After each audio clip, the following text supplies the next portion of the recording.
Bonjour à tous, bienvenue. Merci de votre présence avec nous ce matin. Nous allons démarrer notre webconférence intitulée Inondation, sécheresse, comment la restauration des milieux humides peut contribuer à réduire les risques. Donc, tout d'abord, je me présente, je suis Cyrielle Briand, je suis directrice adjointe à l'ANEB, l'Association nationale des élus des bassins. Je suis coordinatrice du pôle relais Mar et Vallée alluviale. Donc, j'animerai cette webconférence avec ma collègue Angela Osorio, qui est chargée de mission scientifique et technique à l'ANEB et au pôle relais. Oui, bonjour. Je tenais également à vous indiquer que cette webconférence est organisée en partenariat avec le Centre de ressources milieux humides, dont on vous dira quelques mots également à la fin.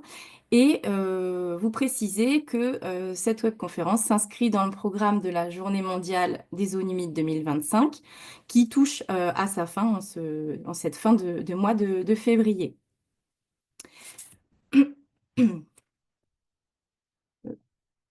Je vais simplement changer le diapo, voilà. Simplement, pour vous situer un petit peu l'objet de cette webconférence, on a décidé, en fait, on a choisi de faire cette webconférence, bien sûr, sur les zones humides, mais en se focalisant sur le rôle tampon, le rôle d'éponge des zones humides, hein, dont on entend souvent parler. Et donc, plus précisément, en fait, s'intéresser à donc ce service ces fonctionnements et ces services hydrologiques. Donc à la fois comment fonctionnent ces services, quelles sont les conditions nécessaires à ce bon fonctionnement, mais aussi leurs limites. Également, quels sont les leviers pour optimiser les effets de ces services, pour effectivement arriver à des territoires plus résilients face à ces risques hydrologiques, à la fois d'inondation, de sécheresse. Donc pour ce faire, on a réuni un panel d'experts dans le domaine.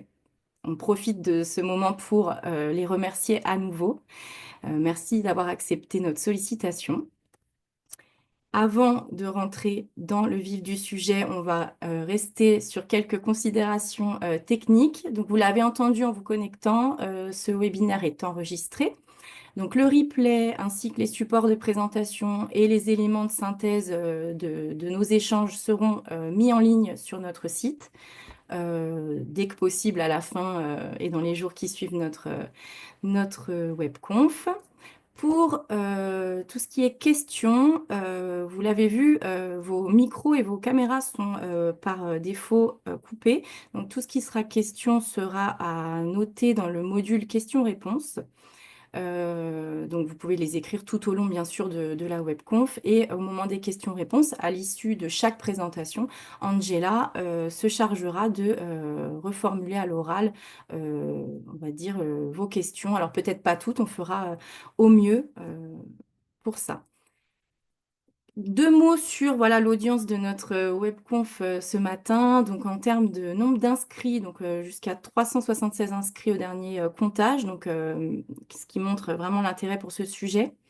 Euh, on est un petit peu moins nombreux connectés, c'est toujours le cas. Et puis c'est vrai que bon, ça tombe pendant les vacances, on est navré pour ça, on n'a pas réussi à faire autrement. On a un petit peu décidé d'afficher comme ça là, les typologies des structures dont vous venez, donc avec un quart des collectivités, hein, tout niveau confondu, un gros quart également des groupements de collectivités, et, avec une grande représentation des structures de bassin.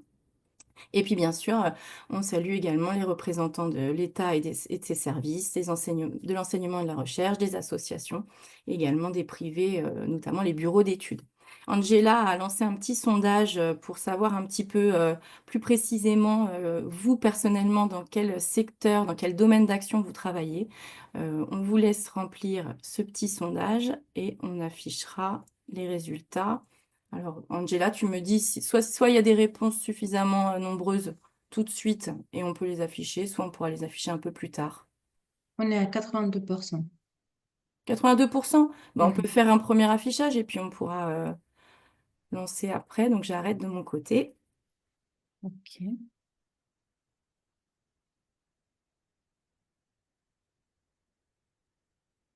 Allez. Je vous partage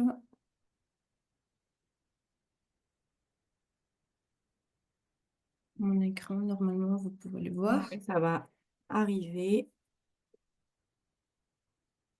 Est-ce que c'est bon? Vous voyez? Non, on ne voit pas le résultat. D'accord. Euh, Peut-être tu peux nous simplement donner oui. les chiffres? Donc, on est à 55% dans les domaines de la biodiversité, à 47% dans la gestion intégrée de l'eau, et ensuite, bah, c'est l'aménagement qui est à 16%. D'accord. Voilà. Merci beaucoup pour cette information. Merci d'avoir répondu au sondage. Je vais du coup ne plus tarder et donner la parole à Pascal Larmande. On remercie d'avoir accepté de se charger de cette mission voilà, d'introduire cette webconférence pour poser un petit peu le contexte global. Pascal, c'est à toi. Merci Cyrielle. Je pense que c'est bon pour voir le PowerPoint. Oui, Parfait. Donc, bonjour à toutes et tous. Donc, moi, je m'appelle Pascal Larmande. Je travaille à l'Agence régionale de la biodiversité Centre-Val de Loire. Et je travaille spécifiquement, je suis animatrice régionale, je travaille spécifiquement sur ce qu'on appelle les solutions fondées sur la nature. Donc, en fait, c'est comment la nature est source de solutions, notamment face aux enjeux et aux problématiques climatiques. Et donc, je vais introduire aujourd'hui cette webconférence, notamment en reposant les grands contextes, les grands enjeux et ce que sont les SFN. Donc, euh, on parle inondations, sécheresse, notamment parce que aujourd'hui, ce sont des résultats enfin des réponses à des modifications, notamment climatiques. Donc, on en a de plus en plus, souvent de plus en plus, de façon de plus en plus forte et prégnante sur les territoires. En fait, ce changement climatique au niveau de la France, il va avoir quatre grands effets. On va avoir quatre grandes perturbations. Une première perturbation qui va donner une augmentation des températures. On va également avoir des problématiques liées à l'élévation du niveau des mers, l'acidification des océans et un gros panel de perturbations qui va être lié au dérèglement du cycle de l'eau. Et c'est notamment face à ça qu'on va retrouver les problématiques de crues, d'inondations, de sécheresse, de pollution et les problématiques de ressources quantitatives et qualitatives. Comment nos territoires vont être impactés par ces effets du changement climatique? Au niveau de la métropole, on va notamment avoir une baisse de l'enneigement, une augmentation des crues et des inondations, une augmentation du risque lié aux feux de forêt. Sur les outre-mer, l'augmentation du risque cyclone. On va avoir également des sécheresses plus fréquentes, avec des périodicités, des périodes qui seront modifiées également, l'augmentation des submersions marines et l'augmentation des îlots de chaleur urbains qui vont être aggravés du fait de ce contexte climatique. Oups, je suis pas dans le bon sens. Voilà. Et en fait, ce qu'on se rend compte, c'est que, en plus des problématiques climatiques, il y a des choix d'aménagement et d'usage qui vont accentuer les risques, notamment en matière d'inondation. On va avoir, du fait du recul de la couverture végétale, on va avoir moins d'absorption d'eau. Du fait de la suppression, en fait, de la dégradation et de la disparition des zones humides, on va avoir moins de lieux de stockage de cette eau, notamment de ruissellement. L'imperméabilisation des sols dans les espaces, surtout dans les espaces urbains, va augmenter ce risque inondation, notamment par ruissellement, débordement de réseaux.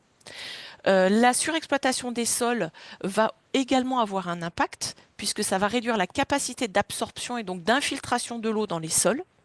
Et puis, on augmente également les risques en construisant, par exemple, dans des zones à enjeu, hein, des zones inondables notamment. Et donc, face à tout ça, là, on a un constat un peu négatif. Donc, face à ce constat, on peut agir, mais surtout, on doit agir. Comment on peut agir? On peut agir avec ce qu'on appelle les solutions fondées sur la nature. Donc, qu'est-ce que c'est que les SFN? C'est ce qu'on appelle des actions sans regret. Qu'est-ce que ça veut dire? Ça veut dire que changement climatique ou pas, si on met en œuvre ces actions-là, de toute façon, c'est bénéfique pour nos territoires. Le principe des solutions fondées sur la nature, c'est qu'on va utiliser ce qu'on appelle les services rendus par la nature pour pouvoir adapter notre territoire face à ces problématiques et notamment face à ce risque inondation. Comment on va faire? On va pour que pour que les milieux rendent de bons services, il faut que ces milieux soient fonctionnels, que ces milieux soient en bon état de fonctionnement. Et donc pour ça, on va protéger, on va restaurer ces écosystèmes pour qu'ils nous rendent ces services. Et pour que ce soit des solutions fondées sur la nature, ça veut dire que le résultat, ça va être à la fois un bien-être pour nous, êtres humains, donc c'est très anthropocentré, hein, les SFN, mais ça va aussi permettre d'avoir un gain net de biodiversité. Et donc, ce qui est intéressant, c'est que ces solutions-là, elles sont multibénéfices. Ces solutions-là, elles sont à mettre en action à toutes les échelles de territoire. Il y a vraiment un emboîtement des échelles, donc à l'échelle de la parcelle, du quartier, du bassin versant.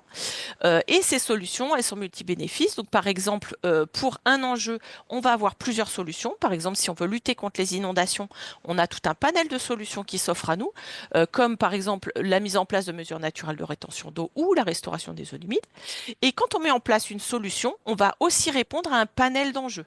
Par exemple, si on restaure les zones humides, ça va nous permettre de recharger les nappes, de réduire le ruissellement, de réguler les inondations, etc. Et donc, au travers du webinaire et de la webconférence qu'on va avoir aujourd'hui, on va pouvoir vous présenter des actions concrètes, à la fois donc la première intervention de Christophe Ducommun de l'Institut Agro de Rennes-Angers, sur là, ça va vraiment être sur la compréhension du fonctionnement pédologique des zones humides pour voir comment et pourquoi ça va nous rendre des services. Ensuite, Louis Canras du Forum des mers Atlantiques, lui, va pouvoir nous montrer comment la restauration des zones humides va pouvoir contribuer à réguler le cycle de l'eau. Et puis, Sophie Pelletier, du syndicat de la Juine, va rentrer de façon plus concrète au niveau vraiment terrain pour nous présenter comment une stratégie globale de l'eau permet d'intégrer en fait cette réflexion sur les zones humides pour mettre en œuvre des actions concrètes sur le territoire.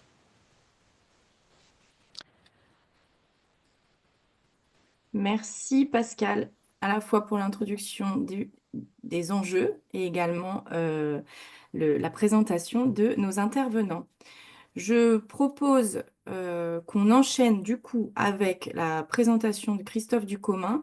Bien sûr, sur le module questions-réponses, vous n'hésitez pas, hein, je le redis pour ceux qui nous ont rejoints en cours de route, à poser à l'écrit vos questions. Nous les adresserons aux intervenants à l'issue de chaque intervention. S'il y en a pour Pascal Larmande, n'hésitez pas à les mettre également. On le fera à l'issue de la présentation de Christophe Ducommun. Christophe, je vous laisse du coup projeter votre présentation Oui. et nous vous remercions à nouveau. Vous confirmez que c'est OK? Alors, on a l'affichage, pas encore en mode plein écran, mais je vois que vous êtes en train de le Oui, faire. hein, ça marche. Et oui, là c'est bon. Merci beaucoup. Donc, effectivement, Christophe Ducommun, donc bonjour à tous. Je suis ingénieur en pédologie à l'Institut Agro d'Angers, qui est une école d'ingénieurs, hein.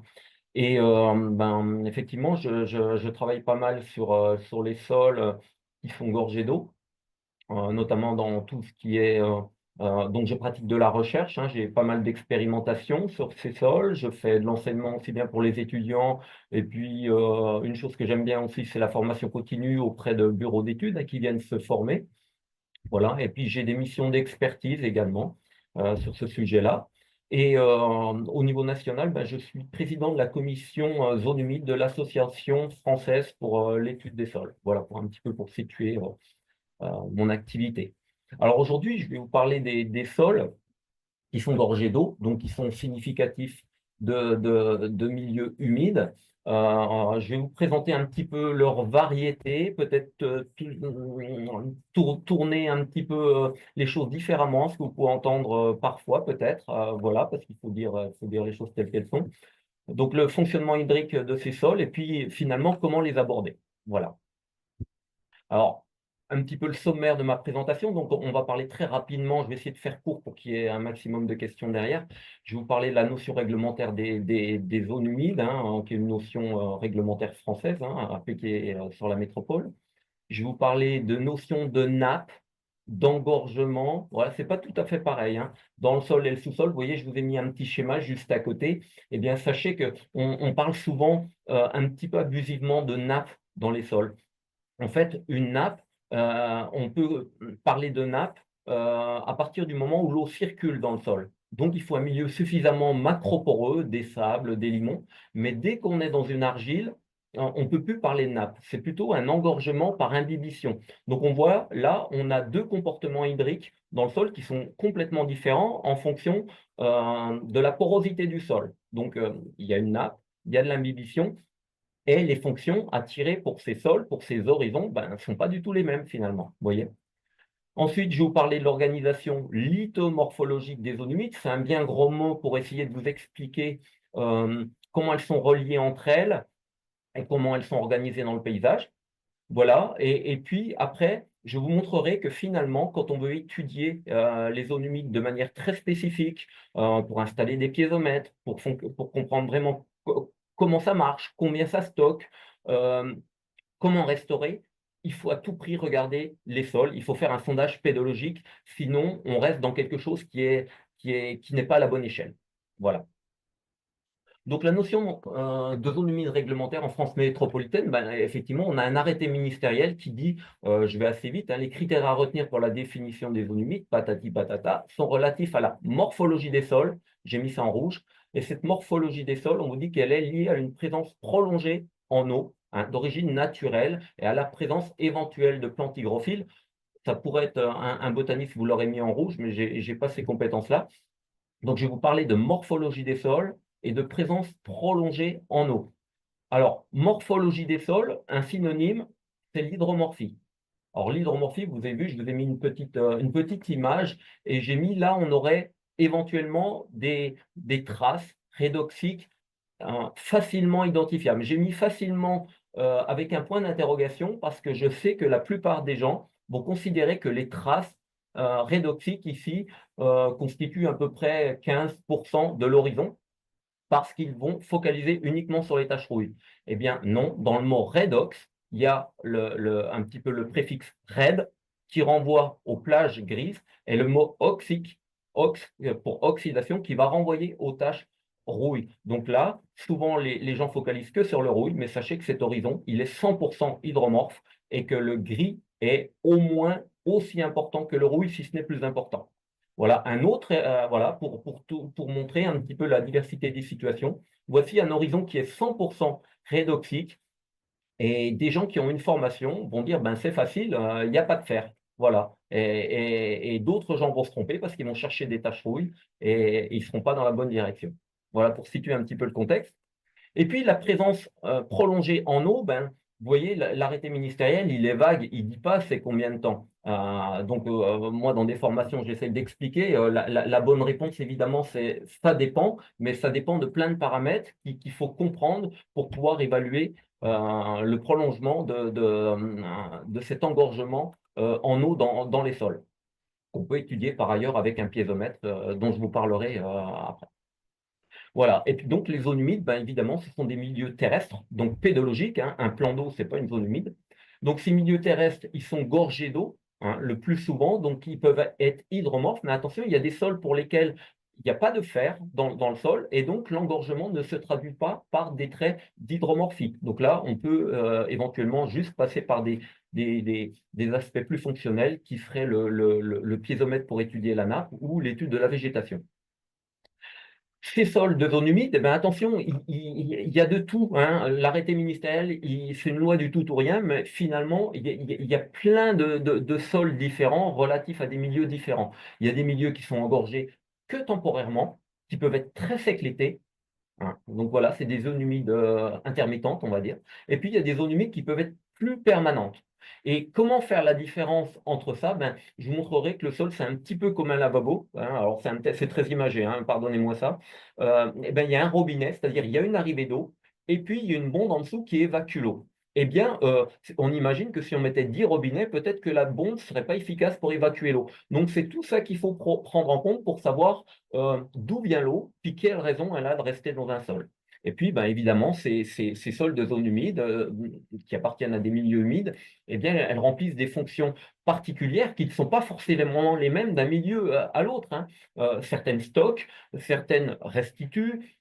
Voilà, en fonction de l'anoxie qu'il va y avoir dans le sol, elles ont des possibilités de dénitrification, de dépollution, etc. Hein, voilà.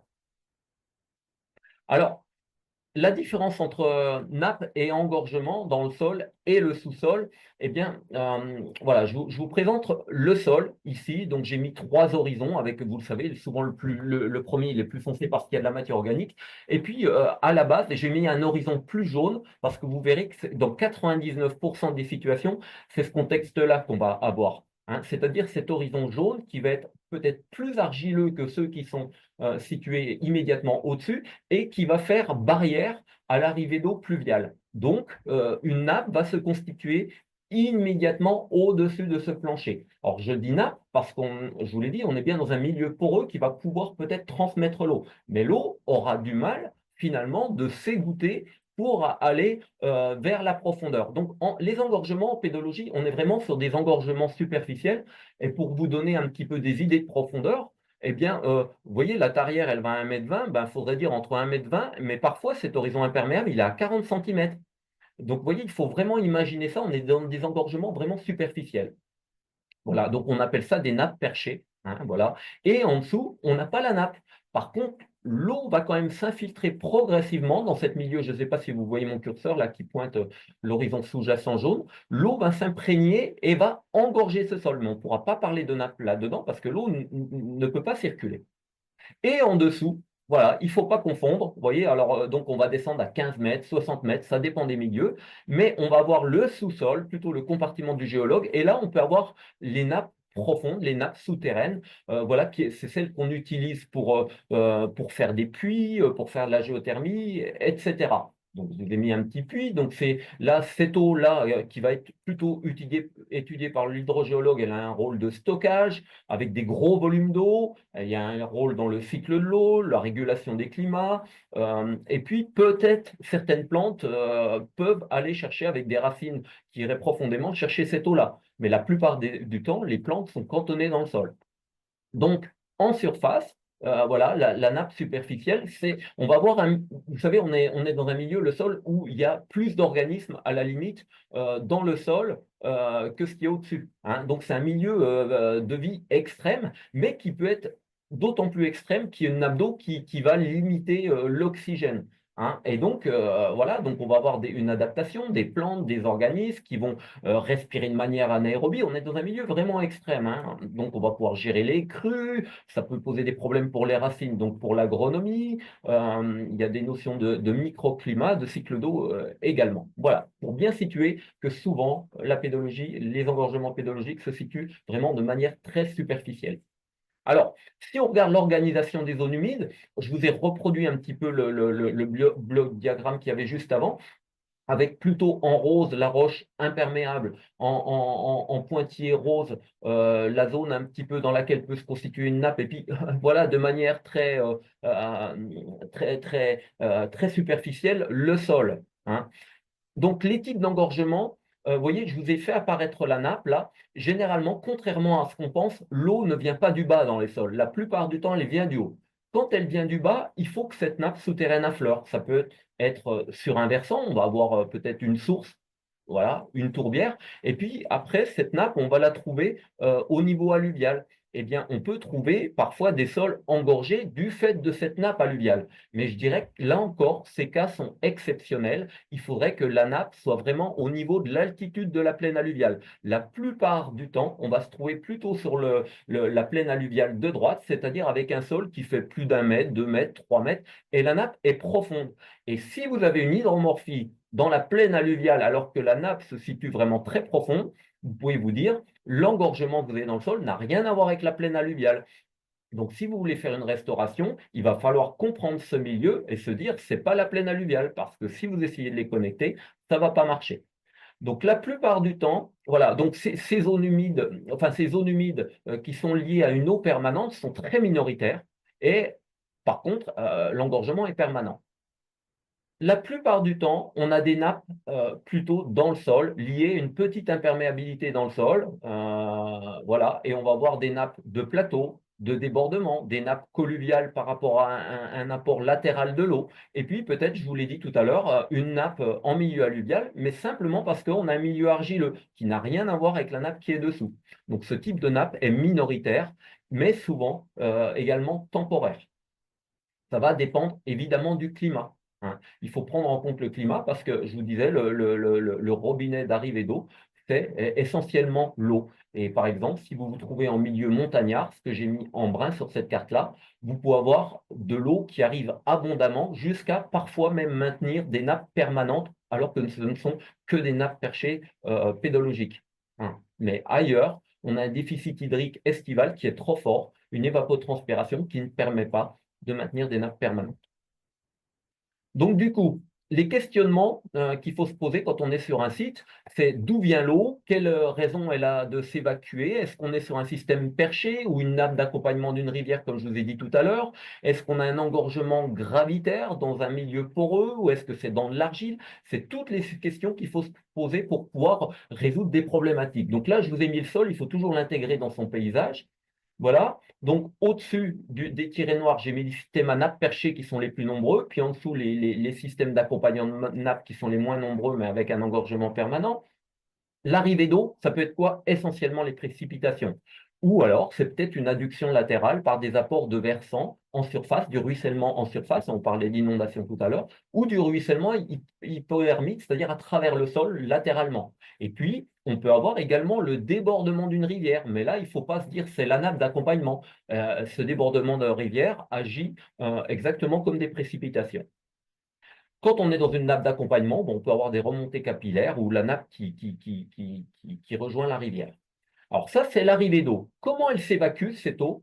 Eh bien, quand on est sur les positions hautes, il peut y avoir un drainage. Quand vous êtes en pente, hein, on peut installer un drainage agricole. Et puis, on peut avoir un drainage vertical, une eau qui s'égoutte pour aller alimenter eh ben, la nappe permanente qui se trouve, la nappe profonde, la nappe du sous-sol géologique. Mais finalement, quand on y réfléchit bien, je vous ai dit que cet horizon qui est jaune, là, qui est plein d'argile, ben, c'est antagoniste, lui. C'est une barrière au passage de l'eau.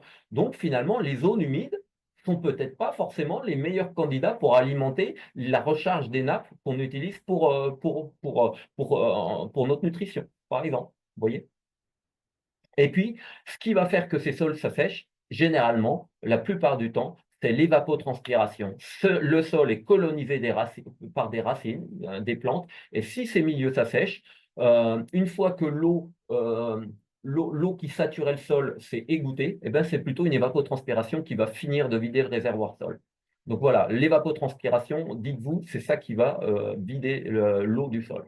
Et je vais très vite pour finir. Un exemple, eh ben, vous voyez, on dit toujours les zones humides, eh ben, elles alimentent, pendant qu'il fait chaud, l'été, elles vont alimenter les rivières. Eh bien, c'est juste seulement à condition que ce soit une zone humide permanente, c'est-à-dire peut-être une source qui va s'écouler d'un versant de manière permanente. La plupart des zones humides, elles ont malheureusement, enfin malheureusement pas ou heureusement pas, ça dépend de l'histoire qu'on veut y mettre, c'est aussi une jolie histoire que ces zones humides finalement, elles vont s'alimenter en eau pendant la saison hydrique, c'est-à-dire que c'est uniquement les pluies l'hiver et au printemps qui vont remplir les sols.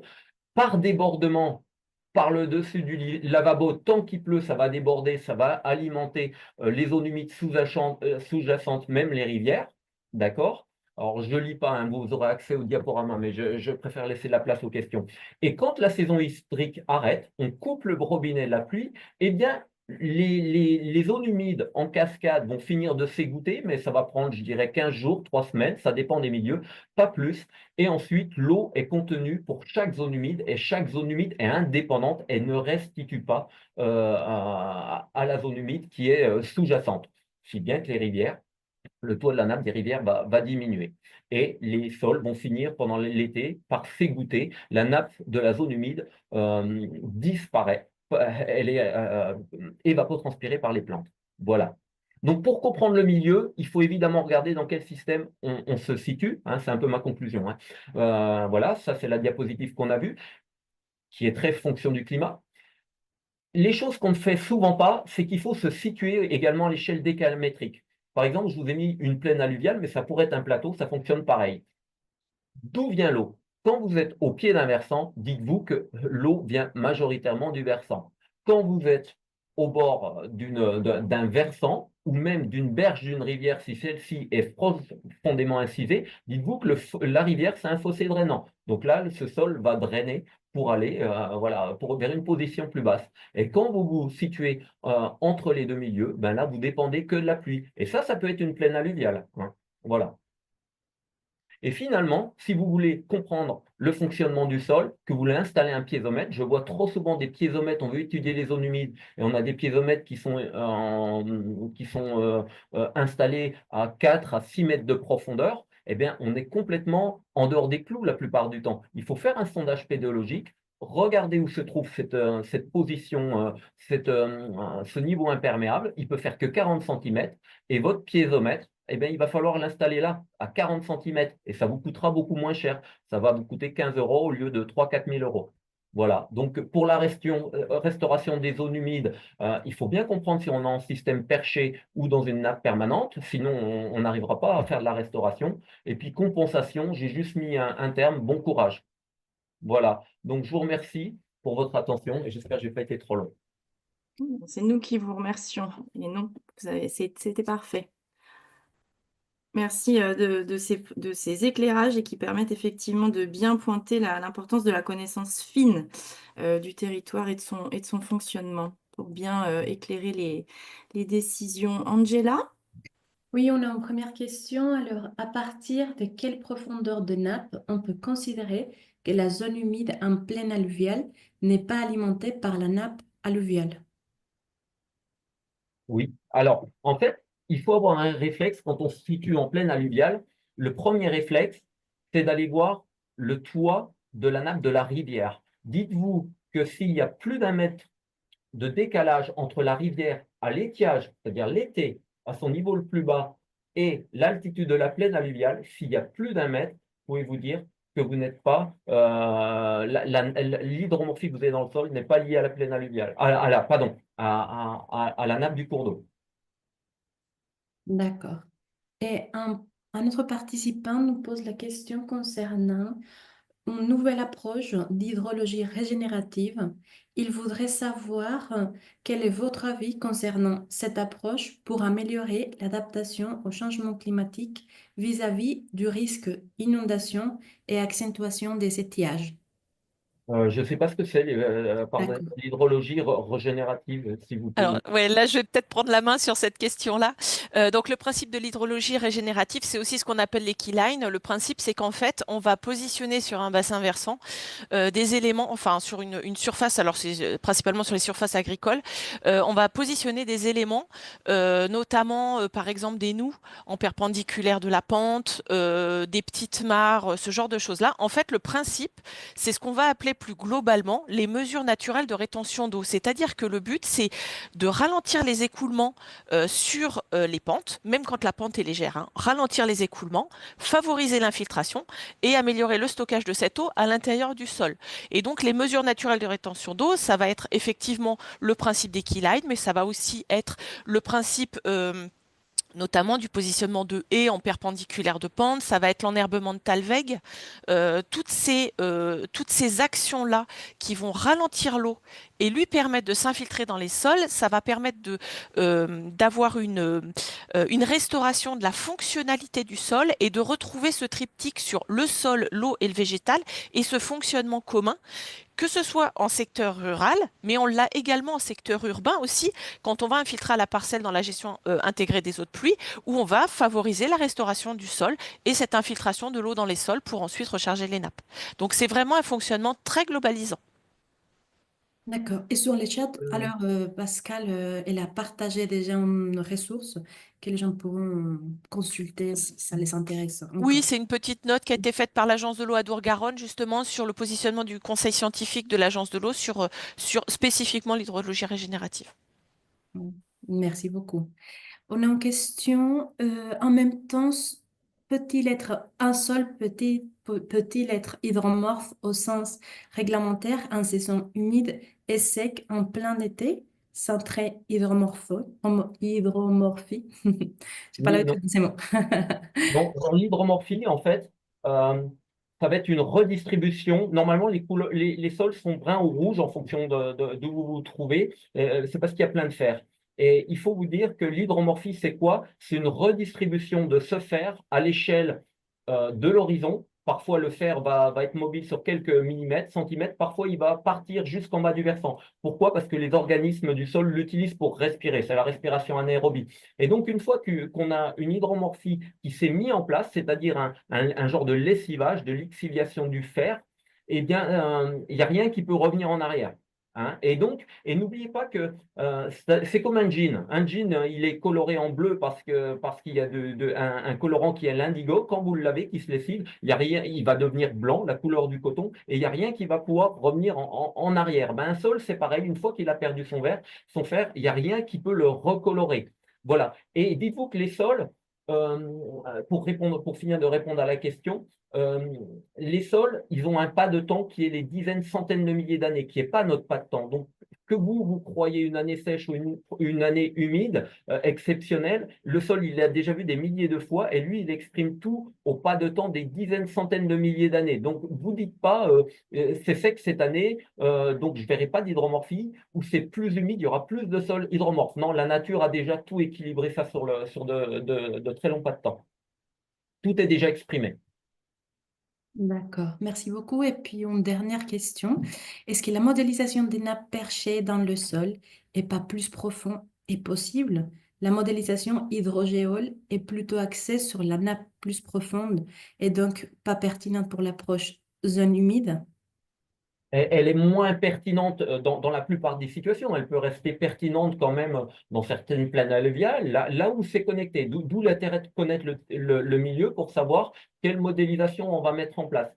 Une modélisation est tout à fait possible, mais les gens n'ont pas tellement compris comment ça se passait. Et donc, il n'y a personne qui s'est vraiment mis. Alors là, on a un stagiaire, je ne sais pas si vous connaissez la structure, le Forum des marées atlantiques, et on a un stagiaire qui modélise justement ces nappes perchées. C'est très facile, hein. Vous regardez quelle quantité d'eau arrive au sol, euh, comment ces zones humides sont connectées avec des zones aval, la profondeur d'un imperméable. On est capable, avec la texture, de savoir quelle quantité d'eau pluie va rester dans le sol et être stockée en fonction de la pente ou être transmise plus ou moins rapidement. C'est très facile à faire, en fait. D'accord, merci beaucoup pour Merci, ces Monsieur réponses. Ducommun, pour ces réponses et cette transition incroyable avec notre intervenant suivant du Forum des marées atlantiques, Loïc Enras, qui effectivement va pouvoir développer et continuer un petit peu ces échanges et sur, voilà, comme Pascal l'a dit, comment la restauration des zones humides contribue à réguler le cycle de l'eau. Monsieur Enras, à vous la parole et merci à nouveau d'être avec nous. Bien, je vous salue, bonjour. Je partage l'écran actuellement. Est-ce que c'est en cours et ça fonctionne? Ça fonctionne, merci. Impeccable. Voilà, donc je vais traiter. Alors d'abord, je me présente. Oui, Loïc Enras, Forum des marées atlantiques, chef de projet milieu humide. Je suis écologue de formation, plutôt milieu aquatique et plutôt biologiste au départ, milieu aquatique. Néanmoins, donc, je travaille depuis de nombreuses années dans l'accompagnement des gestionnaires de territoires, notamment des structures aujourd'hui gémapiennes, mais anciennement syndicats de cours d'eau, de rivières et syndicats de marais. Et donc oui, notre équipe accompagne depuis plus d'une décennie, une vingtaine d'années maintenant, un certain nombre de plans pluriannuels de gestion à ces échelles un peu larges.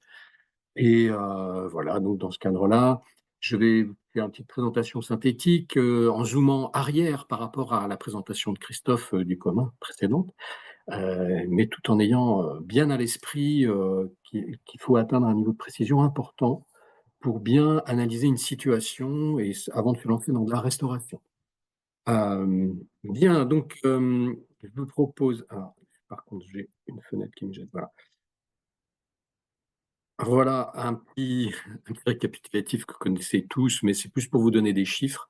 Globalement, puisqu'on va quand même parler essentiellement d'hydrologie quantitative dans cette petite présentation. Alors, une brève mise en condition pour commencer.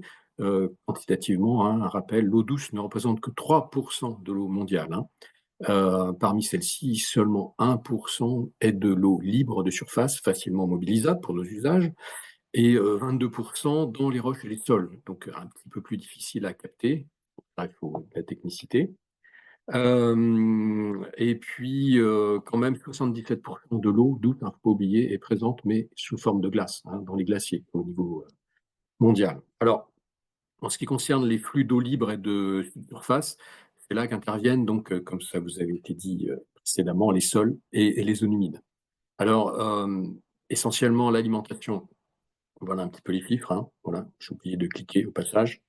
L'alimentation des nappes s'effectue par l'infiltration dans les sols, à travers les sols, pour atteindre les roches ensuite, de manière variable, évidemment, selon la structure du sous-sol et la nature des roches. Les milieux humides sont des contributeurs pour une part relativement faible. Faut mettre les choses à leur place quantitativement, par rapport à nos besoins en eau douce. Mais par contre, c'est capital si on réfléchit en termes d'inertie des hydrosystèmes. Alors, j'insiste sur cette notion d'inertie et puis de capacité de report. On utilise souvent l'image de l'éponge pour la zone humide. C'est clairement ça, c'est pas uniquement enfantin, mais ça se réduit à ce que nous a bien comme rôle, ce que nous a bien indiqué et expliqué Christophe Ducommun. Alors, si je reprends, donc en zoom arrière, à nouveau un transect d'une colline, d'un versant et puis d'un cours d'eau de gauche à droite. Vous voyez donc un bilan hydrique annuel moyen sur un bassin versant bocagé préservé. Voilà, je ne parle pas de milieu naturel, on est sur de la campagne et un milieu préservé. Donc, dans un sens, il y a suffisamment de haies, d'arbres, etc. Sur une pluie, il y a 50%, enfin sur les apports d'eau météoritique, 50% repart en évapotranspiration. On compte sur 47% d'infiltration dans les sols, à travers les sols, pardon, pour atteindre la roche et les nappes. On a une petite partie, comme le disait Christophe précédemment, qui est en subsurface et qui occupe et une petite partie en ruissellement, donc 3%. Et on voit ressortir éventuellement la nappe et des eaux de subsurface à flanc de coteau, éventuellement, avec ces fameuses soit zones humides de pente, soit sources, les deux pouvant être associés, et puis des sorties qui peuvent arriver au niveau des ruptures de pente au flanc des limageurs des cours d'eau. Et puis une communication ou non avec les nappes profondes, comme l'indiquait Christophe précédemment, selon la différence d'altitude qu'il y a entre les coteaux avoisinants et puis ce lit majeur. Voilà. Lit majeur et lit du cours d'eau surtout, niveau d'eau dans le lit mineur. Alors, voilà, la nappe phréatique quand même apporte 95% de l'eau qui s'écoule en une année dans les petits cours d'eau, si on prend les systèmes dans leur ensemble. Et il faut considérer quand même que les zones humides de tête de bassin versant, si on prend ça cette fois-ci vue de haut, vue de dessus, elles jouent un rôle clé dans la régulation des écoulements, évidemment. Et puis, par contre, c'est multifactoriel, donc on ne peut pas généraliser. Vraiment, le niveau de nappe influence cela, de nappe profonde et de nappe perchée. La perméabilité des zones humides aussi, puisque la nature la texture des substrats qu'il y a en zone humide conditionne la nature, la capacité d'engorgement. On a des éponges avec une porosité microscopique et puis d'autres avec des macroporosités. Et la vitesse d'engorgement et de dégorgement et d'évaporation sont complètement différentes selon les types de sols. Et puis évidemment, si on a un micro-cours d'eau en tête de bassin versant, le niveau d'eau qu'il peut accueillir et sa section, son calibre, la pente, etc. Bref, il y a un certain nombre de facteurs qui déterminent la régulation des écoulements. Donc c'est très variable selon selon les bassins versants. Globalement, il y a quand même un rôle de tampon hydrologique important. Si l'on prend un hydrogramme que vous avez tous plus ou moins vu, mais s'il pleut sur une zone humide, vous avez en Z le débit, ici, et le temps en X. Une pluie sur un hydrogramme amont, donc en tête, vraiment tête de bassin versant sur un tout petit cours d'eau, va augmenter assez rapidement, puis monter à un pic, et puis redescendre assez doucement, mais bon, quand même assez abrupt. À l'aval, quelques kilomètres à l'aval, on est toujours sur le même cours d'eau, et qu'il y a des zones humides entre-temps, on voit qu'il y a un tassement de ce débit. Donc un décalage, il y a déjà un décalage dans le temps, hein, ça se décale quelques minutes à quelques heures plus tard, et puis l'hydrogramme est plus écrasé, simplement. La surface des deux hydrogrammes est la même, hein, c'est la quantité d'eau qui circule. Par contre, c'est étalé dans le temps, et surtout le débit, la vitesse aussi, hein, est instantanée, donc l'érodabilité, etc., est très atténuée. Concrètement, sur un schéma de ce type-là, où on représente un bassin versant complet, avec ces milieux humides attenants, et ce qui stimule une sorte de limageur ou de zone contributive pour chacun de ces bras. La succession de pluie va donner des pics tout à fait en tête, comme le précédent, hein, des hydrogrammes amont assez abrupts, plus ou moins important selon la quantité d'eau qui tombe. Et en zone aval, il y aura bien sûr le cumul quantitatif, hein, de tous les contributeurs, mais il y aura surtout un tamponnement. Voilà, le fonctionnement ordinaire dans un milieu peu altéré. Contrairement à un système où on va avoir un hydrogramme amont identique, mais où la plupart des milieux humides ont été aménagés et où ont perdu ses facultés, eh bien, on retrouve des hydrogrammes qui, eux, connaissent une amplification des phénomènes hydrauliques en termes de débit, de vitesse et d'érosion. Voilà, globalement, c'est sur quoi il faut travailler. Donc, ce que l'on sait par contre aujourd'hui, ce que la recherche a montré, c'est que voilà, il y a une classification par rang de Strahler, hein, niveau 1 ici, 2, 3, 4, etc. Plus le rang augmente, plus le niveau d'eau dans la zone humide est lié à la nappe d'accompagnement. Je réfléchis un petit peu, les cours d'eau, et non plus tant lié à celle issue du versant, c'est-à-dire la nappe profonde. Donc voilà, la nature du lien entre les nappes et les milieux humides, donc les riverains, fluctue de l'amont vers l'aval du cours d'eau. Ça, c'est de manière ultra simplifiée en réalité, sur des centaines de kilomètres pour des très longs cours d'eau, les sols changeants, les nappes, les sous-sols, nature des roches. Voilà, globalement, c'est ça, mais en réalité, c'est beaucoup plus nuancé que ça. Pour une analyse complète et vraiment précise des écoulements sur tout un linéaire, c'est beaucoup plus complexe. Mais en réalité, voilà, globalement, de manière très simpliste, c'est ça. La densité des milieux humides en tête de BV donc, est fortement corrélée à la capacité de recharge des nappes de surface et surtout profonde. Enfin, pas surtout, hein, profonde parce qu'il y a des sols autour qui permettent d'alimenter la nappe profonde, mais les nappes de surface sont fortement importantes en termes de rôle tampon en tête de bassin versant. Et la bonne santé des nappes riveraines, plus en aval, conditionne celle de l'alimentation du cours d'eau, au contraire. Et puis, qu'est-ce qu'il en est de l'emprise dans le paysage de ces zones humides aujourd'hui? Donc là, il y a certains auteurs-compositeurs, peut-être parmi l'assistance, mais aussi, je pense à Christophe. Je vais vous montrer en quoi l'emprise de ces milieux pose question. Donc les zones humides effectives, hein, si on prend l'arrêté de 2008, quand elles sont cartographiées, oscillent entre 5 et 15% de la surface du territoire métropolitain. Alors, sur la diapositive suivante, hein, sur une zone ici qui est un secteur en Bretagne entre Ploërmel et Guer, hop, si on regarde une cartographie de probabilité, celle qui a été produite en 2023 par un consortium recherche et structures publiques, les valeurs très sombres sont des fortes probabilités de présence de milieux humides. Hein. On voit que les zones humides effectives qui ont été cartographiées selon les critères de l'arrêté de 2008, avec les limites, hein, bien sûr, qu'indiquait tout à l'heure Christophe, mais on voit qu'elles ne couvrent pas l'intégralité des zones, des milieux humides à forte probabilité. Alors, bien sûr, tous les sols ne répondent pas aux critères de l'arrêté de 2008 pour cartographier ces milieux, ni la végétation toujours.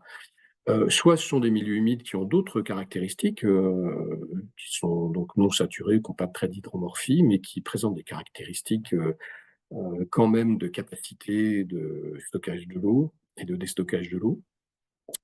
Soit ce sont des zones humides effectives, selon le critère 2008, qui ont perdu ces caractéristiques parce que les sols ont été retournés, remaniés, et on ne trouve plus soit de traces de végétation dominante, soit de traits d'hydromorphie.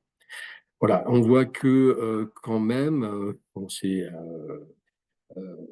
quand même ces zones à forte probabilité, c'est quand même entre 20 et 30% de la surface du territoire, selon les fortes et moyennes probabilités de présence, 20 à 30% du territoire, ce qui n'est pas neutre. Et ça signifie que beaucoup de milieux humides sont aujourd'hui employés, et on recroise avec l'occupation du sol, et donc impactés par les activités humaines. Et donc, on peut aujourd'hui plus difficilement compter sur les services qu'ils sont censés nous rendre.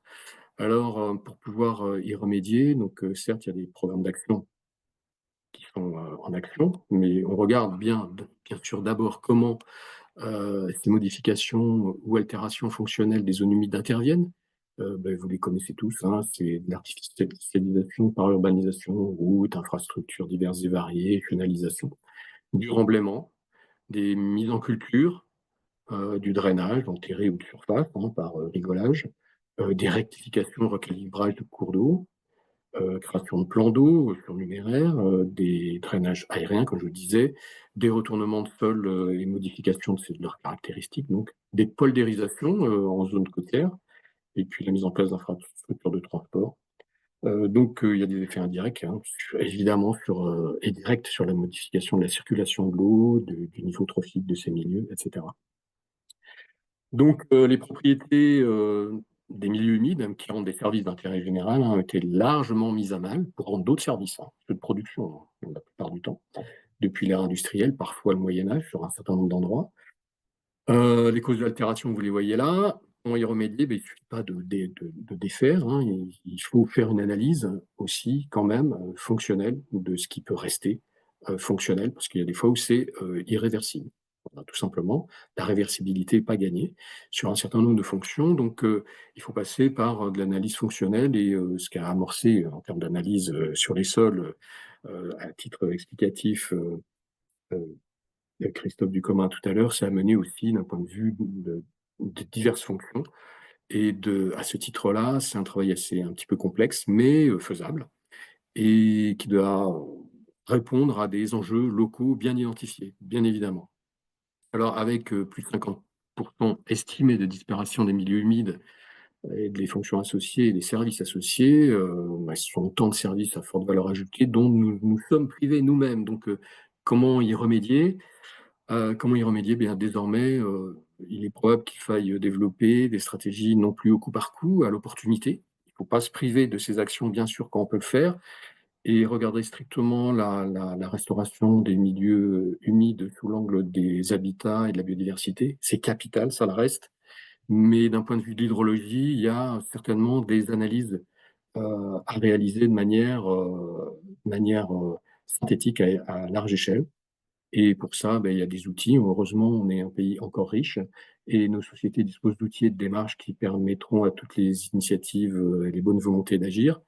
Le point de départ, bien sûr, c'est de la cartographie. C'est d'essayer de déterminer où sont les milieux et les zones humides. Ensuite, comme je viens de vous le dire, des diagnostics et des analyses fonctionnelles par enjeu, et si possible, des travaux de hiérarchisation qui permet de classifier les milieux humides entre eux par rapport à des enjeux spécifiques et des besoins humains, notamment, qui permet ensuite de faire de la priorisation. Priorisation, ça veut dire que politiquement, on va pouvoir attaquer un territoire, si on peut dire, au sens attaque, être proactif pour remédier aux actions. Eh bien, ça se planifie dans le temps et dans l'espace, donc, et notamment à travers des stratégies foncières. Et bien sûr, pour ça, la planification de la restauration doit intervenir après, en mettant en œuvre tout ce qui relève des solutions fondées sur la nature et du génie écologique. Et je m'arrêterai là et je pense qu'il y aura quelque chose de plus concret qui va pouvoir vous être présenté par la suite dans ce sens-là. Voilà, je vous remercie. Merci beaucoup, Loïc, pour cette présentation, effectivement, qui glisse vers la stratégie et la planification qu'on va aborder. Angela, de ton côté? Oui, alors concernant le rôle tampon hydro des zones humides, est-ce que on a une étude de comparaison entre l'écrêtement des crues par zone humide et écrêtement des crues par un gros ouvrage structurant dans l'idée de promouvoir les solutions fondées sur la nature et la restauration écologique des milieux face à la création des stockages? Alors, à ma connaissance, au niveau biblio, je suis pas sûr qu'il y ait des études comparatives qui aient été faites. Par contre, des études quantitatives, ça a été réalisé, oui, on en trouve, sur la capacité d'accueil, soit par engorgement, soit par submersion, parce que c'est souvent un petit peu, il faut distinguer dans une crue le fait que de l'eau submerge des terrains avoisinants et puisse engorger des sols perméables. Les zones humides, a priori, sont déjà en partie saturées, donc elles ne jouent pas un gros rôle en tant que tel pour accueillir la crue. Par contre, s'il y a un petit différentiel d'engorgement de surface, elles vont le prendre, parce que c'était sec avant la crue. Mais par contre, c'est tous les terrains environnants qui sont du milieu, qui peuvent être du milieu humide, mais désaturés, qui, eux, vont pouvoir s'engorger. Par contre, les surfaces et la rugosité de surface apportée par la végétation ont un rôle tampon important. Ça, c'est des travaux qui ont pu être faits, oui. Mais de manière comparative, en vis-à-vis, pas à ma connaissance, non. D'accord. Ok, merci beaucoup. Et on a une autre question, encore sur le rôle tampon des zones humides. Et le participant dit que certains déplorent la présence de castors, disant que le fait qu'il y ait des barrages avec plein d'eau associé diminue la capacité tampon des zones humides. Et la personne demande si vous avez des données sur ces sujets. Alors, Pierre Castec, il a donné déjà un retour d'expérience sur l'arrivée du castor sur un petit bassin versant des Touraine et après sur le bassin de la Loire. Donc, je ne sais pas si vous voudriez encore donner des éléments pour compléter sa réponse sur la présence du castor. Non, non, pas spécifiquement. Je pense qu'il faudrait faire de la biblio spécifique. Enfin, là-dessus, les Canadiens travaillent beaucoup, bon, sans doute. Je pense qu'on peut aller rechercher de la biblio chez les Russes aussi. Toute la zone sibérienne est concernée. Et de fait, enfin, juste un point de vue personnel, en fait, un barrage de castor rajoute du fractionnement le long du cours d'eau, hein. Si c'était sur un système entièrement naturel, pas anthropisé, ça ne serait pas un problème en tant que tel. Et un barrage de castor constitue en soi, enfin, peut permettre de constituer une zone humide à l'amont de celui-ci, comme beaucoup de retenues d'eau d'ailleurs. Donc, en soi, ça serait pas mal, mais si c'était des hydrosystèmes naturels concernés, entièrement naturels de bout en bout. Et donc aujourd'hui, vu le niveau de fractionnement de tous nos cours d'eau, c'est plusieurs centaines sur quelques dizaines de kilomètres souvent, d'ouvrages qui les fractionnent. Je suis pas sûr que ce soit un bénéfice à tous les coups d'en avoir. Maintenant, sur les cours d'eau les plus naturels, c'est souhaitable, effectivement. Je ne suis pas sûr de répondre à la question, mais bon, voilà. D'accord, merci beaucoup pour ces éléments complémentaires. Et une personne pose une question concernant votre troisième diapositive. Je ne sais pas si c'est possible De de, revenir dessus. oui, et de reclarifier. Plus les rangs est important et plus, voilà, la personne demande donc une réexplication sur ces points. Merci. Hop là. Et comment les rendre Strader, voilà.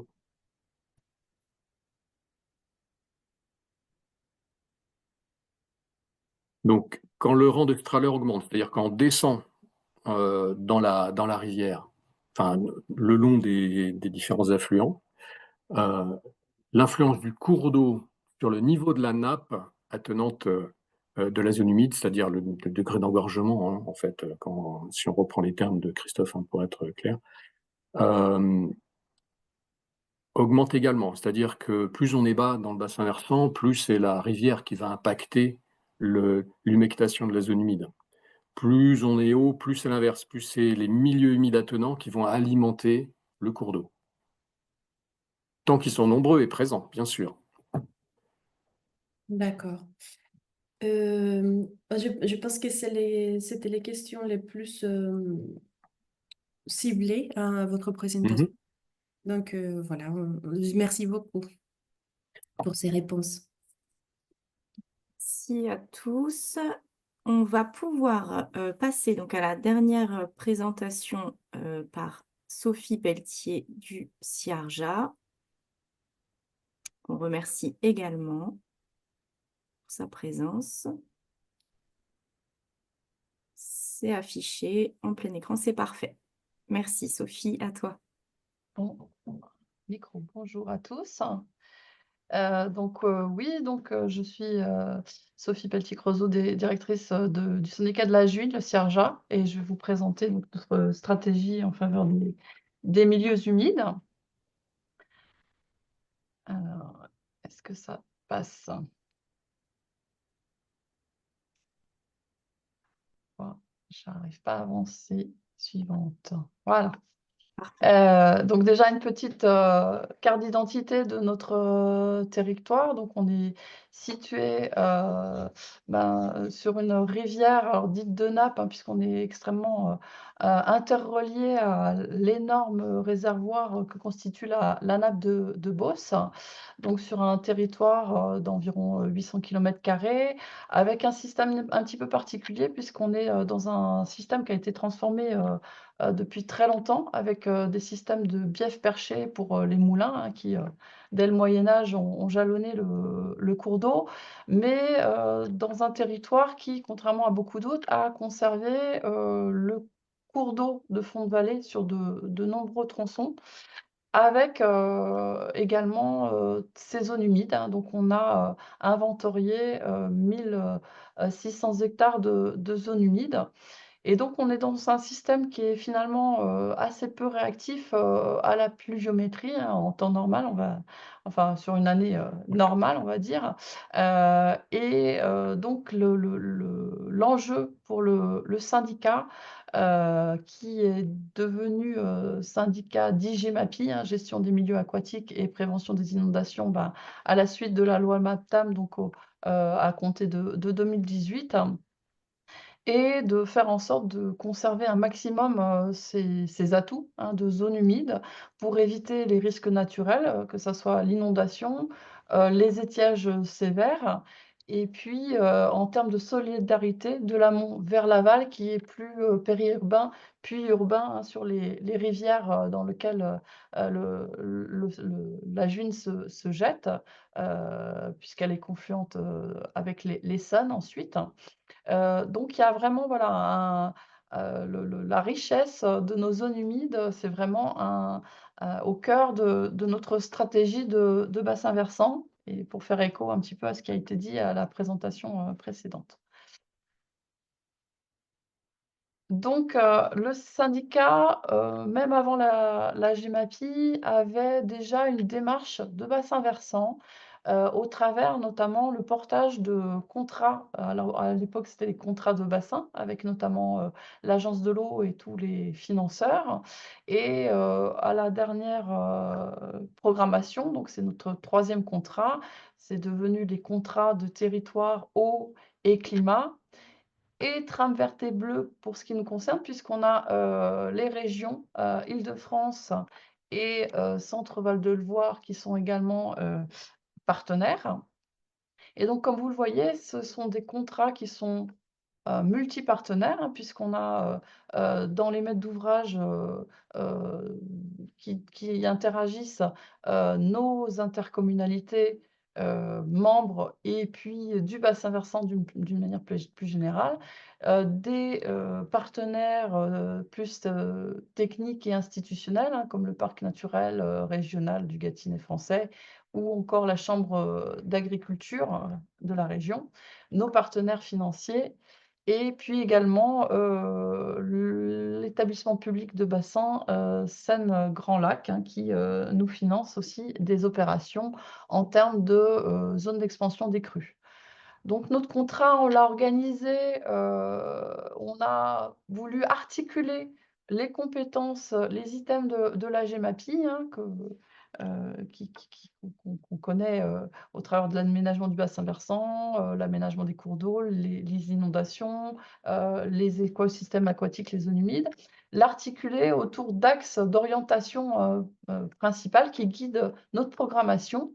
Et donc, le premier axe, c'est ce qui est traditionnellement autour de ce qu'on a appelé la trame bleue et la trame turquoise. Donc, trame bleue, les cours d'eau, et puis turquoise, tout ce qui est milieux humides. L'axe 2, qui concerne l'adaptation du territoire au changement climatique, où là, on va retrouver des questions plus liées à l'eau sur les versants, hein, les ruissellements ruraux ou bien urbains, et puis la préservation, le lien avec cette nappe, hein, qui est très omniprésente. Et l'axe 3, encore plus en supra, pour intégrer ces enjeux au sein de l'aménagement du territoire, par un lien constant avec les acteurs, notamment en lien avec tout ce qui est planification de l'urbanisme, aménagement du territoire. Donc là, on est en train de préparer notre 4e programmation et on va conserver, grosso modo cette structuration en axant encore plus sur la thématique des systèmes, enfin des services écosystémiques, hein, dont on a parlé dans les précédentes présentations, et organisé autour de l'idée de trame, parce que c'est vrai que c'est quelque chose d'assez imagé et qui parle bien aux acteurs du territoire, aux collectivités, et qu'on peut tout à fait relier en termes d'aménagement du territoire. Et donc, on va conserver l'axe 1, trame bleue et turquoise. L'axe 2 va très certainement plutôt s'orienter trame verte et trame brune pour justement qualifier l'importance du sol et de la végétation dans le bassin versant par rapport au fonctionnement global de l'hydrosystème et de la prévention des risques naturelles que sont les inondations ou, à contrario, les problématiques d'étiage et de tension sur la quantité d'eau. Donc, on a ce contrat qui structure vraiment notre action et qui nous sert de feuille de route, hein, par période, hein, puisque là, on était sur une programmation 2020-2024. Et puis, on a alors plutôt organisé autour de l'idée de maintenir et de restaurer le bon état écologique des masses d'eau, hein, au travers effectivement de des politiques de l'Agence de l'eau. Mais on a également cette thématique de prévention des inondations qui nous vient aussi donc localement avec des problématiques, nous, plutôt liées à des phénomènes de ruissellement et de coulées boueuses, mais par rapport aussi à la solidarité avec l'aval, de maintenir un hydrosystème, un bassin versant le moins réactif possible pour éviter effectivement ce que décrivait l'intervenant précédent, d'aggravation des pics vers l'aval. Et donc voilà, l'enjeu, c'est vraiment de conserver ce territoire cet écrin, hein, de zone humide qui entoure le cours d'eau, qui structure le paysage et qui est vraiment, voilà, aussi fait partie de l'identité de notre territoire. Et donc, on est tout à fait dans ce qui a été décrit en introduction, de se baser le plus possible sur des solutions dites fondées sur la nature, sans regret, multifonctionnelles, voilà, qui vont rendre un tas de services et qui seront pensés pour être aussi le plus sobre possible financièrement et pour rendre le maximum de bénéfices dans différentes thématiques. Alors, je vous ai mis quelques exemples d'illustrations d'opérations, hein, qu'on a pu mener justement dans l'axe thématique trame bleue et turquoise. Donc là, par exemple, l'installation d'un éco-pâturage dans un marais communal, hein, qui héberge une population patrimoniale d'un tout petit escargot qui s'appelle le vertigo des marais. Et donc, pour pouvoir maintenir une gestion écologique, on a installé un système d'éco-pâturage qu'on retrouve également sur un site d'une ancienne pisciculture dont le syndicat a fait l'acquisition en 2023. Hein. C'est un site de plus de 4 hectares qui est totalement renaturé puisque dessus, on a des hangars, on a des bacs de béton qui servaient donc à la pisciculture et puis tout un système de terrain qui servait de sites de pêche, mais qui est resté dans un état relativement, enfin de gestion assez extensive et qu'on doit effectivement renaturer et qui permet également de reconnecter le cours d'eau, hein, puisqu'on a fait l'acquisition d'ouvrages du Boulin pour pouvoir rétablir la continuité écologique sur le cours d'eau à ce niveau-là. Et puis de reconnecter un maximum le cours d'eau avec la zone humide pour gagner en capacité de laminage de crues. Dernier exemple en bas à gauche, des aménagements sur un parc communal hein, qui a été acquis par la commune pour faire un parc en plein centre-ville et qui se trouve en bord de cours d'eau avec des zones humides. Et donc, l'objectif, c'était de maintenir ce système, de canaliser voilà, les parcours hein, pour éviter le tassement des sols, la dégradation de la zone, et puis l'amélioration de la zone humide par la création de mares, l'étrépage de plantes invasives, etc. Voilà, donc on est dans la gestion écologique de zones humides. Donc ça, c'est quelques exemples de ce qu'on peut faire.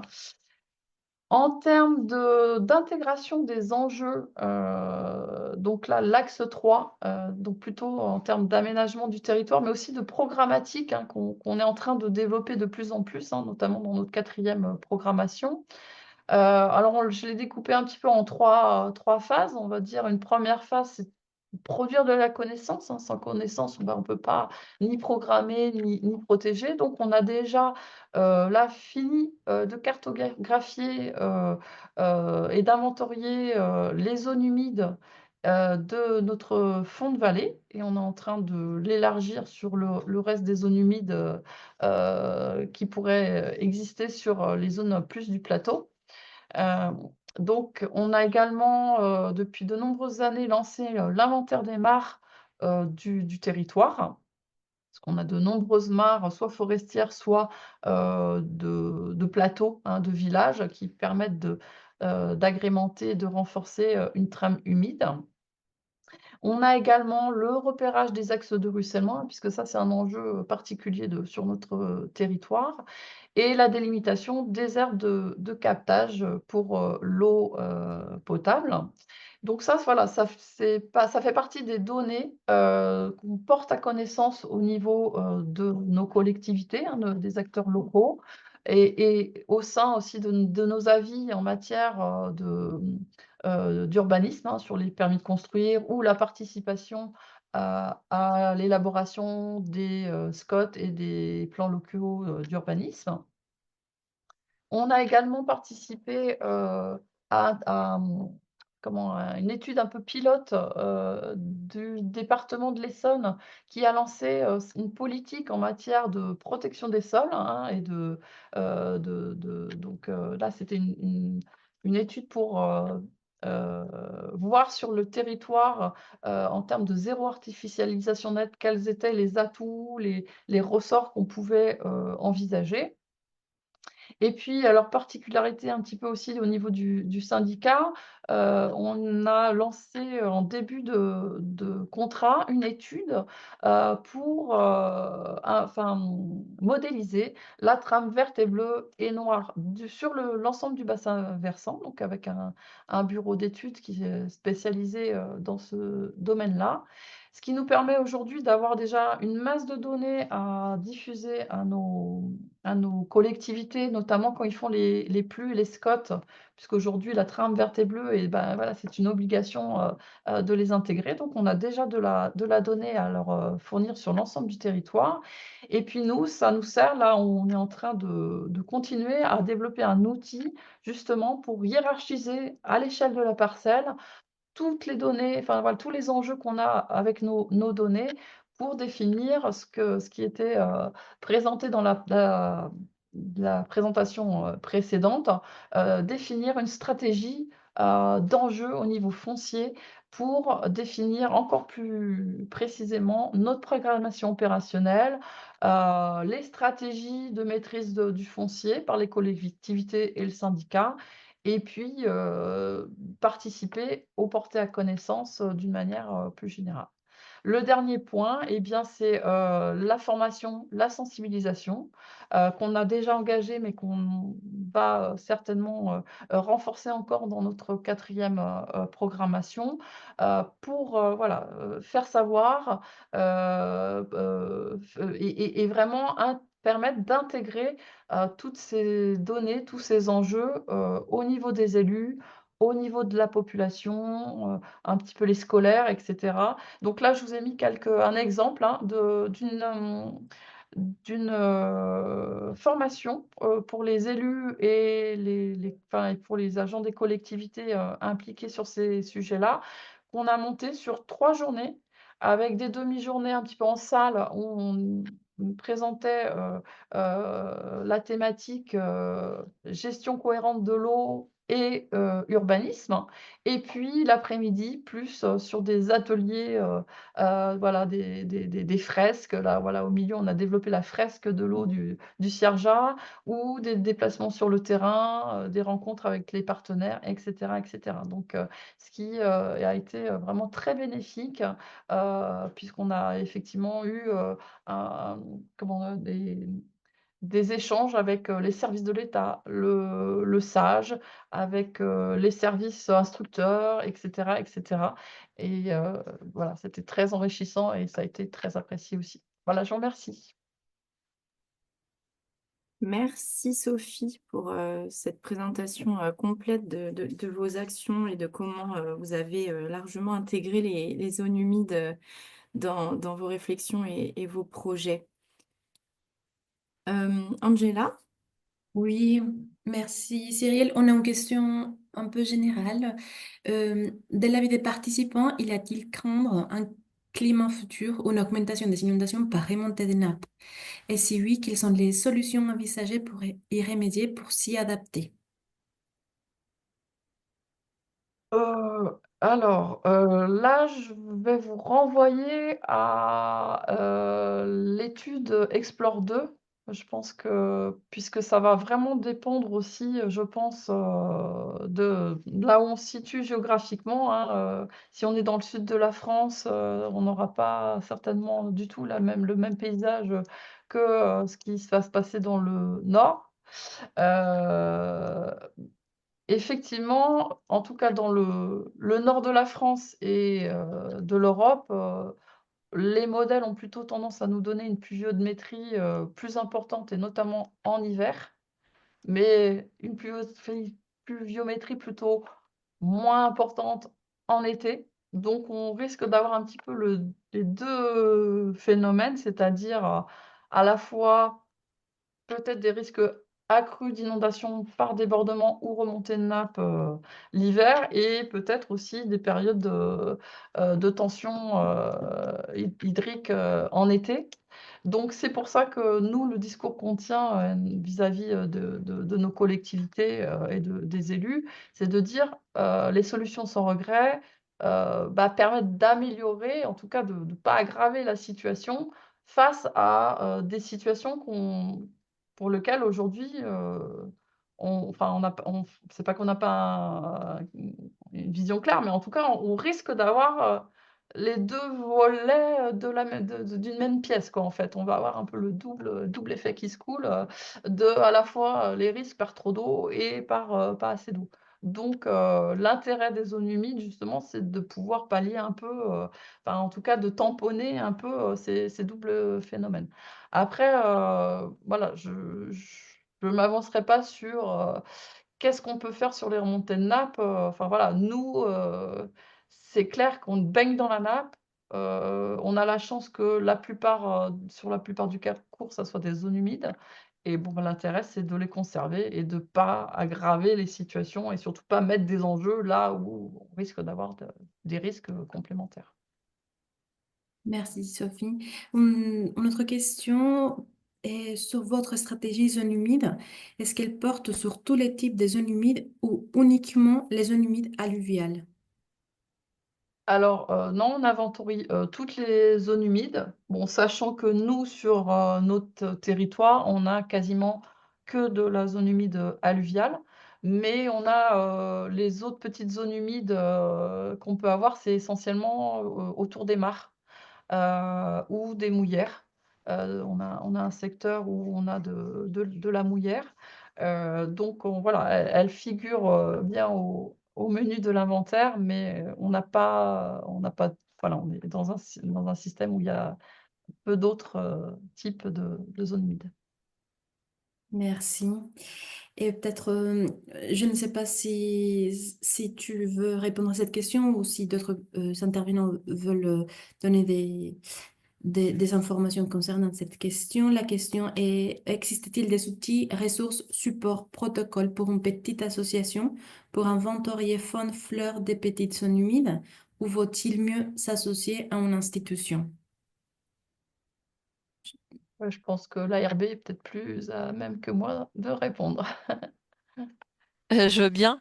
Il existe beaucoup de ressources en matière de zones humides, que ce soit des explications ou des explicatifs d'outils, de ressources concrètes et de supports. Vous avez notamment le portail Zone humide sur lequel vous allez pouvoir avoir pas mal de documentation sur ce sujet-là. En complément, vous avez également tout le tissu associatif local. J'avais mis aussi en réponse dans une des questions notamment le réseau France Nature Environnement, les conservatoires d'espaces naturels, les CPIE sur le bassin de la Loire, vous avez les maisons de Loire aussi qui vont pouvoir apporter sur ces thématiques-là. Donc c'est pas uniquement que des institutions. Et vous avez beaucoup de formations aussi qui existent. Si vous, au niveau de votre association, vous voulez vous former sur ces sujets, sur ces inventaires, et localement, vous avez tout un panel en fait de formations qui vont vous permettre d'acquérir aussi la compétence pour pouvoir vous-même aller faire des inventaires. Donc n'hésitez pas à vous rapprocher à la fois du tissu associatif local type France Nature Environnement et puis de l'ARB de votre région. Vous en avez presque partout en France. Donc de l'ARB de votre région pour pouvoir avoir des compléments. Peut-être un Merci. complément aussi, pour que l'inventaire soit reconnu ou officialisé, il est important de se tourner vers les autorités locales, que ce soit des services de l'État, des DTM, OFB, mais également la structure gémapienne, donc et le SAGE, entre autres.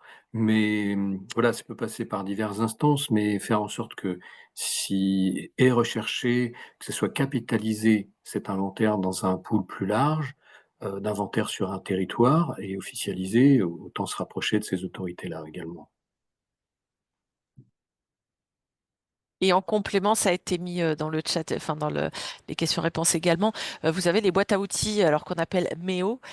Donc ça dépend du bassin sur lequel vous êtes, Ligero, Roméo, Seno, enfin, en fonction de votre bassin, qui vont aussi vous permettre d'avoir de la matière, notamment en termes d'évaluation des zones humides. Merci pour ces éléments. Donc, on reprendra bien hein, tous les supports, toutes les ressources, tout ce qui a été cité par les uns et les autres. On le mettra sur notre site du Pôle Relais et l'article de la webconférence. Merci pour tous ces apports.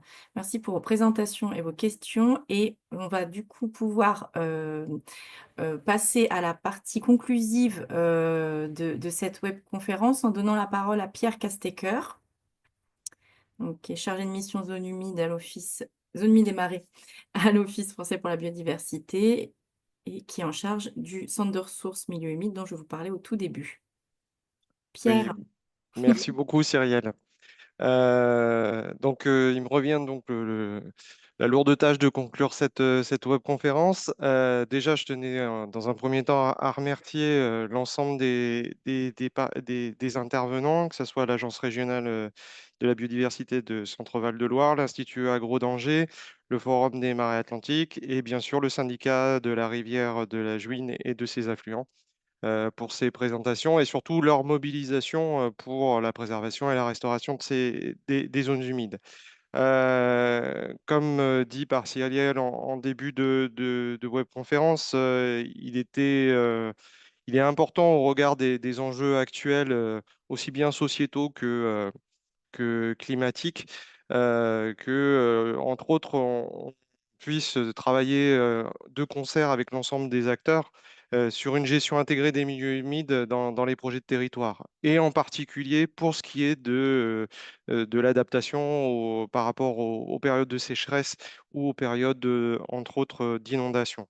Un point important, il me semble, à souligner, c'est l'importance de travailler aussi au sein des collectivités, aussi bien avec les acteurs du grand cycle de l'eau, c'est-à-dire des cours d'eau et du monde des inondations, mais également avec le petit cycle de l'eau et entre autres sur les aires d'alimentation de captage qui, vous le savez, est sous pression à l'heure actuelle de différentes manières, aussi bien par des entrées de pollution que des entrées aussi de ressources quantitatives manquantes sur certains territoires. Entre autres, on peut citer là-dessus les PO qui en souffrent régulièrement sur le sujet. Un point important également, c'est surtout de faire aussi du lien entre la partie au niveau des nouvelles compétences GEMAPI. Alors, nouvelles depuis 2018, c'est pas si nouveau que ça, mais c'est toujours, pour une politique, c'est toujours très nouveau, on va dire, quand on n'a pas dépassé les 10 ans.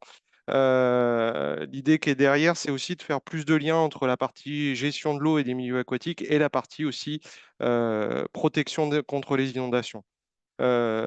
Très souvent, on a encore des actions qui sont menées sans prise en compte obligatoirement des entrées qui sont liées au milieu naturel et du coup, parfois avec des destructions de milieux divers et variés.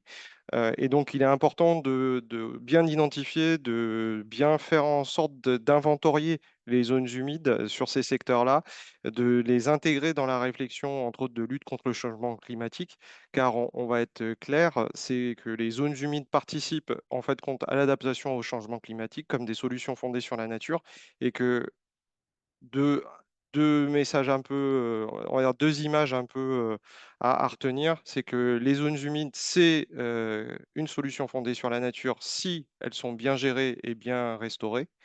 Mais c'est des bombardements si, grosso modo, elles sont dégradées, puisque potentiellement, elles jouent un rôle de relargage de gaz à effet de serre.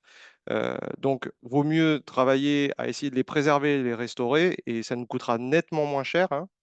Les dernières études d'une dizaine d'années du ministère de l'Environnement montraient que ça coûtait 5 fois moins cher de préserver et restaurer les zones humides que de les remplacer par un barrage ou une station d'épuration ou une usine de traitement pour l'eau potable.